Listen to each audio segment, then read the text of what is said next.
Welcome back, troglodytes, to your daily dose of guitar information, the Trogly's Guitar Show.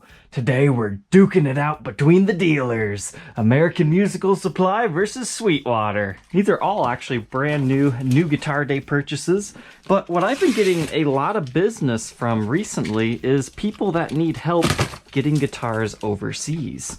And that's the story behind these two right here. A guy up in Canada wanted these limited edition Epiphone guitars, but AMS, for whatever reason, they can't ship it internationally. Sometimes that's due to a manufacturer's restriction. They don't want them competing with, international dealers. Other times it's just their own personal preference choice. But since we've been having some issues, it looks like they actually shipped this in the hard shell case that we also purchased for these Les Pauls. So that definitely makes me happy to see this, because I didn't even request that this time. It just seems silly to ship a case separately when the guitar can nicely fit in there and everything is more protected this way. And it also verifies that the case actually fits. So here we go. What is inside this beautiful little Epiphone case? It's actually the start of a little bit of a journey here. So this is a 56 Les Paul Pro. Oh wow, that neck is chunky. This is a really bright radiant red. For some reason, I was not expecting this finish. That is quite striking. But something I'm noticing is that the dish carve on this, that's actually pretty good. It's a little bit flatter than on the Gibsons, but you can definitely tell that they're trying on these. But that's exactly what you would think a gold top would look like in red. But it's not only on the front, it's also on the back, and besides being a little bit dusty, I think we're okay on this one. It's kind of strange to look at this old Epiphone headstock style now that we're so used to seeing that new one. But this case is actually a really nice fit. So we'll kind of finish talking about the story of this one on with the next one. Inside here is actually going to be the exact same guitar. So why would somebody want to purchase two of the exact same guitar? Funny enough, it was the last two of this model that they actually had in stock. But this particular person is actually thinking about doing a custom shop made to measure of Jared James Nichols' old red guitar. He is kind of getting these, one for his buddy and one for himself, just to kind of see how he liked the specs, as well as just to see how two guitars from the exact same manufacturer can feel and sound differently. And since the made to measure program isn't currently open, it kind of gives him something to play around with until that happens. And you might think, well, you're never going to use that Epiphone once you get your Gibson custom shop. That's not always true. Epiphone guitars, they can be pretty good. I've been pretty impressed with some of these brand new ones. I mean, they might not be as good, but sometimes you don't want to, take your super high dollar guitars out to every gig. Just from first impressions, it's less dusty. The neck profile is about the same, but I would say this one is like a little bit thinner. I mean, not by much. It's still a big 50s chunky neck. But the finish, yeah, that's about the same. It's just a super sparkly thing, and I think we're all set on these guys. These fretboards are really nice and dark. That really complements this ruby red lipstick finish. I don't see any finish cracks or anything to worry about, so it looks like everything arrived here safely. It's kind of hard to judge between the two finishes because they're kind of at different angles. I mean, this one looks much darker than this one, but that's because it's right under the light. But there we go. Two beautiful 56 Epiphones. Let's go ahead and get these guys packed up. They've got a short trip up to Canada here.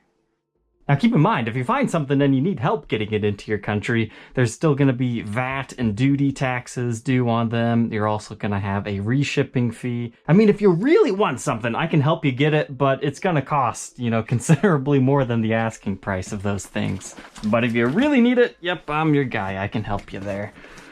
And the sponsor of today's episode is Gothic.com. That's Gothic without the O. It's the super manly man's jewelry. But let's see what we got this time. Nice. The whole thing with my channel, it's all based on a little dragon guy. So when I had the opportunity to pick up this little dragon pendant, it's like, yeah, why not? Our second one, well, it looks like a little crab guy. Close to a crab, it's a little scorpion. Now this one, it's like a little eye ring guy. See, with the new Tool signature guitar coming out, I thought I would ask for a couple eye ones because that's what I think of when I think Tool. I go back to, I think, what was it, Guitar Hero World Tour, when they had that, eye background. This must be some sort of a pendant here. Oh yeah, I remember asking for this one. Remember how I had that little dragon that one time? This is a shark, but instead of going side to side, you can go up and down like that. It's a little bracelet thing here. And of course, you get some mouth action. Reminds me of a goblin shark. It's got the little teeth there too. This one, it looks like a crossbones. Our next one is some sort of a lion pendant thing. This kind of reminded me of like the Lion, Witch, and Wardrobe type thing. I guess at the same time, it almost looks like an old man. It's like a blending between the two. Looks like just a basic chain. You know, they send me all these nice pendants. I thought it'd be nice to see what their just basic chain is like. Oh yeah, this one. I thought it was funny. It's like some bro fists. I guess I never really thought about how this thing would work. It's malleable. I think this has to be my new favorite item from them. That is strange. It's kind of like one of those fidget spinner type things. You can just bend this thing all day long. And now this one. What kind of a pendant? Oh, it's a shark tooth. It kind of goes with my little shark. And our last fun item for today, inside this box rests this little owl skeleton guy. I thought he was kind of interesting. So as always, you can use my discount code at checkout if you'd like to visit their website. And thank you to Gothic for sponsoring another episode of the Trogly's Guitar Show. Let's get back to some unboxing. Alright, so now we move on to the Sweetwater side of things. Once again, both new Guitar Day purchases. One of them is going to be packed up and shipped out real quick. We're just going to unbox it. But the other one, they decided that they're willing to wait as long as it takes for me to get around to reviewing it. I'm just so far behind on stuff. But I believe we actually have a couple of less than common models. Ooh, looks like I got a... Oh man, I think somebody's been listening. Laffy Taffies and Bit-O Honeys. Oh man, that's cool. That was packed really well too. Cool, Gretsch. I believe this is the one that we're going to keep around a minute until we get to check this one out in a full review and demo style. So I really did not think too much about Gretsch guitars. Fender is like the distributor of these, but they don't technically own the company. But when I first started paying attention to Gretsch guitars, it was actually when I did the David Gilmour collection video. Because he had really cool ones like a White Penguin and whatever the other ones are called, I can't quite remember. And it's like, yeah, I would like to check one of those out one day. So when somebody messaged me and said, hey, I want this brand new Gretsch, do you want to do a new Guitar Day purchase with it? It's like, sure I do. So out of all the many different Gretsch models, what do we got going on here today? It's the Penguin. I think this has to be the coolest one. Wow, that's interesting. It's like a surgical mesh cloth that prevents it from scratching up your frets or indenting them. I'm not sure. What type of music do you play on this type of guitar? I mean, it kind of reminds me of like some jazzy Chet Atkins stuff. Feel free to fill me in down in the comment section below, like who's the famous user of these guys. But I think this is like the really ridiculously rare one to find a vintage one. But check out this binding. It reminds me of like a drum shell. That'll be kind of cool. I can't wait to tear it apart. I think it's semi-hollow, right? Yeah. But that huge headstock kind of reminds me of like a Dean. I'm looking forward to doing this review. It'll probably be a couple of weeks. Guitars like these, I have to do a little bit of research to figure out what all these little knobs and switches do, as well as the history, because I'm not a big Gretsch guy. I don't know anything really about them, but I'm looking forward to the opportunity to learn. Man, it's a busy day today. What is our last one here? This is another one from a company that I don't normally buy from, but, you know, my new Guitar Day purchase has actually seen us a few of these different guitars. Kind of a fun story. I initially had purchased this from a musician's friend. I buy a lot from them. I buy a lot from Sweetwater. I've been flirting with AMS. Sometimes it just all comes down to when does the stuff come in? But inside here, I think I'll just open it like this because unfortunately I was waiting on this one from Musician's Friend for so long that we saw that Sweetwater had them in stock. So when the pre-order date got pushed all the way back to December, it's like, I'm sorry, Musician's Friend, I'm gonna have to go over here. And we are going to check out this guitar. And as you can see right here, it's a Rickenbacker I don't remember. I wish they had more distinctive names besides just the colors. Now, I can't remember. Did I have one of these before? Like, we briefly unboxed it and shipped it out? But I believe this is the Rickenbacker 360, and my goodness, this is... I mean, are you guys seeing this? The best thing about Sweetwater is they actually let you choose between the serial numbers. Sometimes you do have to pay a little bit more at Sweetwater in order to get that, but some models, they're more competitive than others, and if you're really looking for that choice example, I would say they are my preferred dealer if I'm very picky, like something that has a wood grain. Now, if you're just getting a solid color guitar, that's not as much of a big benefit.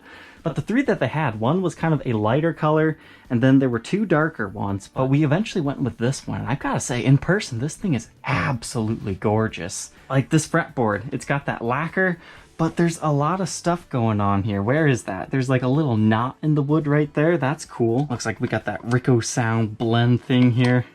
This is actually a really cool guitar. I wish we had more time to check it out. Because it's got a flat back, but the top is carved, so it almost looks like a reverse Les Paul.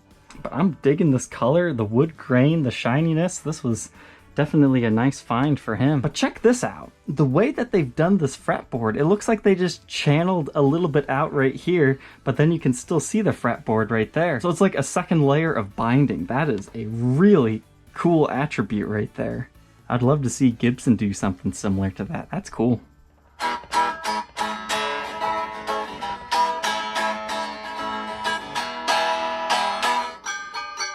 That one definitely needs a string mute, but besides that, yeah, that's a cool guitar. Looking in photos, this area always looked a little bit goofy to me because it swoops, but then it becomes a firm line. But in person, this shape actually really works. But let's go ahead and get this guy packed out.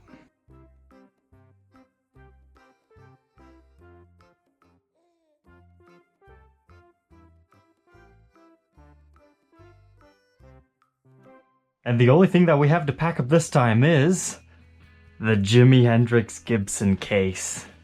Yep, it ended up selling actually to somebody who only lives about 30 minutes from me. I could drive it up to him, but I'm just so busy, it's more worth it just to ship it.